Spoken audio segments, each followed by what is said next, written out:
What's up guys, Diptesh here back with another video. So this video is going to be a little different. It's going to be sort of a rant video or something like of a disappointment type of video. Me showing the disappointment towards some laptop OEMs. So yeah, without any further ado, let's start the video. So let's start this way. When Asus unveiled the Asus Zephyrus G14, the laptop with the legendary Ryzen 9 4900HS. So with the release of the Zephyrus G14, AMD debuted the Ryzen 4000 mobile series of processors, basically the Ryzen processors for 2020 notebooks. And how influential was it? I still remember when I first watched the Linus Tech Tips video on the Zephyrus G14, my mind was just blown away. The Zephyrus G14, which is a laptop, 14-inch laptop, thin and light laptop, it destroyed the fastest gaming laptop of 2019, which was the Acer Helios 700. Just look at the difference. The Zephyrus G14 is this thin and the Helios is more than twice as thick, and it consumes more than twice as much as power as the Zephyrus G14, and still it couldn't beat the Zephyrus G14. That's how big the performance and efficiency delta is between the Ryzen processors of 2020 and the Intel processors. And some more shocking facts about that video was that the Zephyrus G14 not only destroyed the Helios 700 in terms of performance, it also destroyed the Dell XPS in terms of battery life. Can you believe? Can you believe that? It's magic. It got a battery life in the battery life benchmark of around 10 hours, beating the Dell XPS 15 by I think by 30 minutes, which is absolutely incredible. Guys, due to the Ryzen 9 4900HS, the Asus Zephyrus G14 became such a nice laptop that it is now being compared with every new release of laptops in the ultra portable powerful segment. So like the Dell XPS 17, Dell XPS 15, the Razer Blade Stealth. Even Dave 2D made a video of the Razer Blade Stealth saying that the laptop is so good but it is cursed by Intel, basically saying that what if the laptop had the Ryzen 9 4900HS or any Ryzen processor, the performance would have been so much better. So basically right now what AMD had given us was a CPU or a series of CPU which can be as powerful as desktop processors, at the same time sipping much less power, being much more efficient, as well as giving us a long battery life. This is magic. This has never happened in gaming laptops before. With the help of these processors, we can now have gaming laptops which are thin and light, very powerful in terms of performance. So this was like a dream come true with the new Ryzen 4000 series processors. So we were all hoping with our fingers crossed that when will the newer, like the entry level range of the Ryzen 4000 series come out, laptops with the entry level processors like the Ryzen 5 4600H, the Ryzen 7 4800H, like that, stuff like that. So we were hoping for a long time to have, like, now that finally we will have such laptops with all these great specs, long battery life, thin and light design.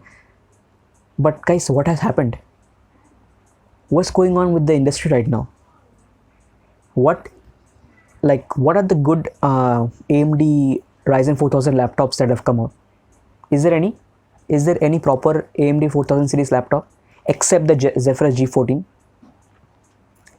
I don't think so, guys. What are the laptop OEMs doing with the Ryzen 4000 series processors? This is absolutely unfair to AMD. Like, the performance is there, but laptop manufacturers are making terrible laptops using the processor. Number one, they are putting terrible screens in these laptops, first of all. Number two, the laptop manufacturers are like putting very terrible thermal solutions to cool these Ryzen processors.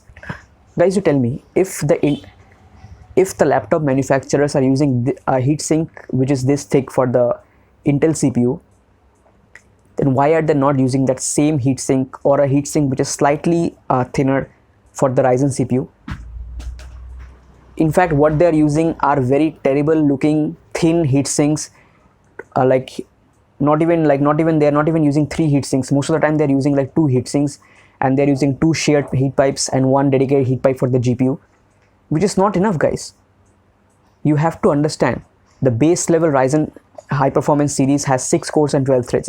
They are no more quad cores. They are basically starting at 6 cores, which is a very good thing.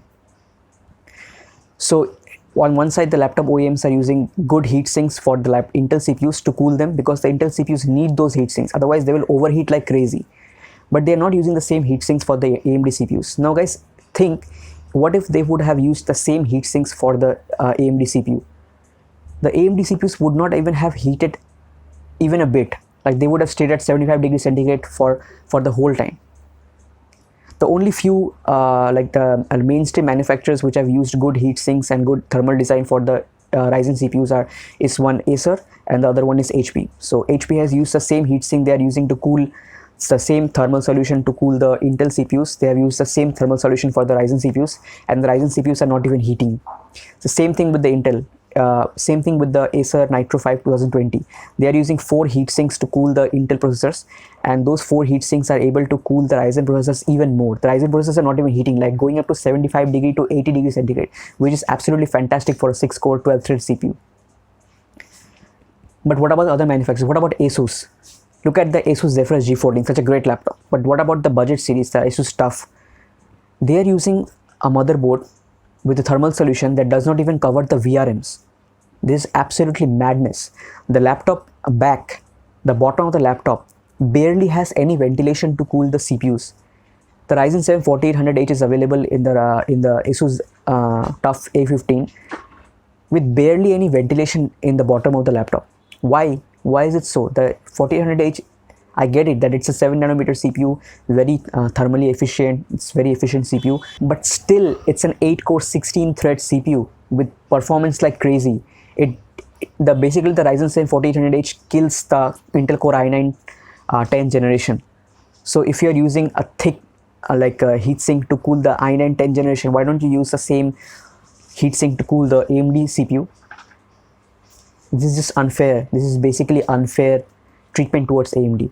And what is happening is that some people who don't know about the Ryzen CPUs, they are thinking that the Ryzen CPUs are bad, they're overheating. No guys, the Ryzen CPUs are not overheating. It's because that the laptop manufacturers are using very crap thermal solutions, crap thermal design to cool those Ryzen CPUs. Number 3, what are the GPU options? 1650 Ti, absolutely insane. Are you crazy? A Ryzen 5 4600H is easily able to use an RTX 2060, RTX 2070 Super, and you are giving it a GTX 1650 and 1650 Ti as the maximum option. Very few manufacturers are actually giving 1660 Ti or RTX 2060. Like Asus is giving RTX 2060 features, and HP is giving 1660 Ti for the AMD Ryzen CPUs. Look at Acer. Acer has brought the Acer Nitro 5 2020, but the max GPU option is only a 1650 Ti. Why? What a terrible CPU GPU combination. Oh yeah, one more company which is giving nice GPU option is the Dell G515 Special Edition, which gives the RX 5600M, which is comparable to the RTX 2060. So yeah, other than that, most of the manufacturers, what are they doing? Trust me, there is actually a lot of people who are actually waiting for a Ryzen 4000 CPU laptop which will have a really good dedicated GPU paired with it, so that they can have a nice GPU CPU combination without any GPU or CPU bottleneck. But that is not happening right now. Number 4, most of the Ryzen 4000 laptops are very terribly built. Most of them are made of plastic. Even the Asus Zephyrus G14, albeit being a very solid laptop, it is also made of plastic. Dell G5 made of plastic, Asus TUF made of plastic, HP Omen made of but partly made of plastic, the Acer Nitro 5 2020 made of plastic. So come on guys, the world is waiting for a Ryzen laptop with good build quality, with a good thermal design, with a good dedicated GPU paired with the Ryzen processor, and with a good screen. It's not that hard to make. You are making good Intel laptops. Why don't you make a good AMD laptop for the AMD customers? Okay, now that's the main question actually. Why are the laptop OEMs are doing this to AMD? So I have 2 theories for this. Number 1, so unlike the desktop market, the laptop market is totally different. In the desktop market, you can choose what you want to purchase and what you want to put in your PC. But in case of the laptop market, that's basically like a pre-built system. Whatever the laptop OEMs will give you, you have to choose among that and get yourself that. It will not have the best customized option that you want. So the problem that has happened is that unlike the desktop market, which is being ruled by AMD since like last 2 years, the laptop market was largely occupied by Intel. Not largely, means it was totally occupied by Intel. Very few Ryzen laptops were available. Now that's because the last generation of Ryzen CPUs, the 3000 series, was not able to compete with the Intel 9th gen and 8th gen CPUs, right? And AMD really never had a amazing laptop CPU. They had good laptop CPUs like the Ryzen 2500 series, the Ryzen 3000 series. They were good, but they were not on the level with like the Core i7 8th gen or 9th gen, right? Now the Ryzen 4000 series is like better than Intel Core i7 10th gen easily, not even a competition. Now the problem is that the laptop manufacturers, right, they have to be ready with their models beforehand. So even the laptop manufacturers did not think that the AMD Ryzen 4000 CPUs will be this good. They had no idea. Like basically AMD just shocked the world with how good the Ryzen 4000 CPUs were, easily destroying their Intel counterparts. But the laptop manufacturers, they were not ready with this. They were not ready for these Ryzen CPUs. So whatever resources they had, they used it for the Intel CPUs. So good screen, good build quality, good thermal design, they all used it for the Intel laptops, right? They fit the Intel laptops with good dedicated GPU. So everything was reserved for the Intel laptops. But then the Ryzen 4000 series arrived, and you know what happened. Such great performance, everything is so good, but they did not have the resources for the AMD laptops. So they are using second grade materials for the AMD laptops, plastic build, lesser quality screen quality, the less powerful dedicated GPUs, and stuff like this. So that's just unfortunate. So maybe like next year 2021 we will see AMD dominate the laptop market and we see amazing AMD laptops. That might be possible. Number 2 theory is like conspiracy theory. So right now, you know what is the condition of Intel right now. They are going in deep hell right now. Their 10th generation CPUs with the 10 nanometer architecture has been delayed, and the 7 nanometer architecture has been further delayed to 2022-2023, which just shows the gap that the current AMD CPUs are based on the 7 nanometer architecture, and Intel will not have 7 nanometer architecture CPUs until 2022 or 2023. So think where AMD will be in 2022. They will be at 5 nanometer or maybe 3 nanometer. Right now the desktop market is totally like dominated by AMD right now. 95% of the desktop market is dominated by AMD. Now if Intel loses the laptop market also, that will be disaster for them. Like you also heard the recent news that Apple has also ended their contract with Intel. That's a bad news. That's a big hit to Intel. So what I think is that the laptop manufacturers, laptop OEMs has signed some sort of contract with Intel in lieu of large sum of money, that they will make the AMD laptops only for the budget customers. They will use budget components with the AMD laptops, like lesser quality screen quality, lesser build quality, lesser dedicated GPUs, stuff like this. Because think about it, they have a lot of Intel laptops already made. They want to sell them.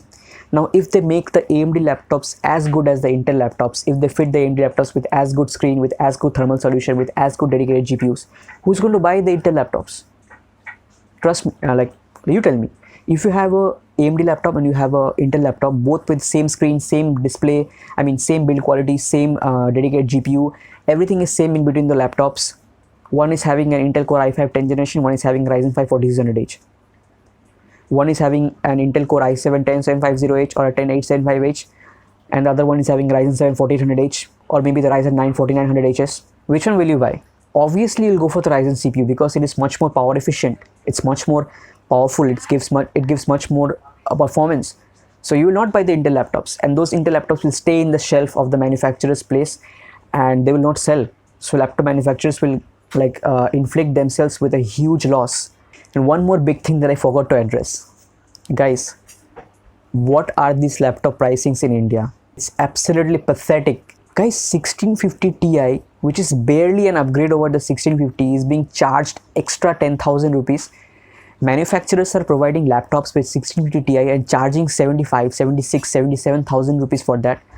That is absolutely insane. People who want those laptops, and guys, they're fitting those laptops with 144 Hz display. Why? Yes, I get those laptops can give you 140 plus FPS in esports title and low graphics, but doesn't make sense.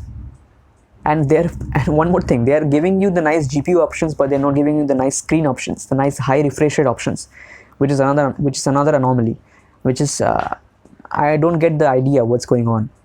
The i5 10th generation and the i7 10th generation laptops with the 1650 Ti costs such a high amount of price, which is insane. The performance doesn't command such price, guys.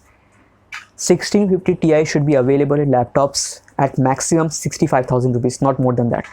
I purchased the 1050 Ti over the GTX 1050 when I bought my laptop, the Acer Predator Helios 300. That's because the 1050 Ti actually had substantial improvement over the 1050. In fact, the GTX 1050 Ti was considered as the best budget mid-range GPU when it came to laptop in 2017-18.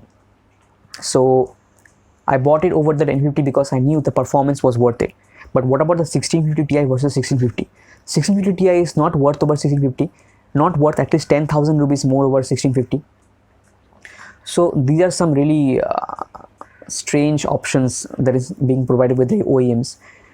Basically, this is very anti-customer like behavior, which is never good for a company. At the end, all that we can hope is that the one savior, that is Acer, with the Acer Nitro 5 2020, prices their laptops decently in India.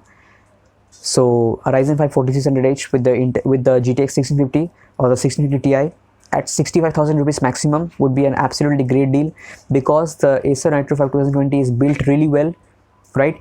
It is having a great thermal solution, like it does not even heat, because they're using the same thermal solution for the Intel CPUs inside the Ryzen CPU. So the Ryzen CPU is not even getting heat, not even getting hot at all. So they are using 4 heat sinks, right? 2 shared heat pipes and 1 dedicated heat pipe, I think so. But I just hope that Acer prices the laptop correctly in India. Alright guys, that's it for the video. That was my disappointment, because I had to make this video, guys. People are having to choose, people are having to pick their poison. Good CPU, good GPU, bad build quality, bad thermals. Good build quality, good thermals, weaker CPU and GPU. What's this, guys? Not fair. Anti-customer like behavior. Alright, I don't want to make this video any longer. That's it for this video, guys. Thank you so much for watching. If you liked it, then hit the like button. If you did not like it, hit the thumbs up button. Comment down below all your queries, and I'm always there to help you. You can also follow me on social media at the Deep on Instagram, and direct message me all your queries, all you want. Alright guys, that's it for this video. Thank you so much for watching. My name is Aptesh, and I'll catch you in the next one. Peace.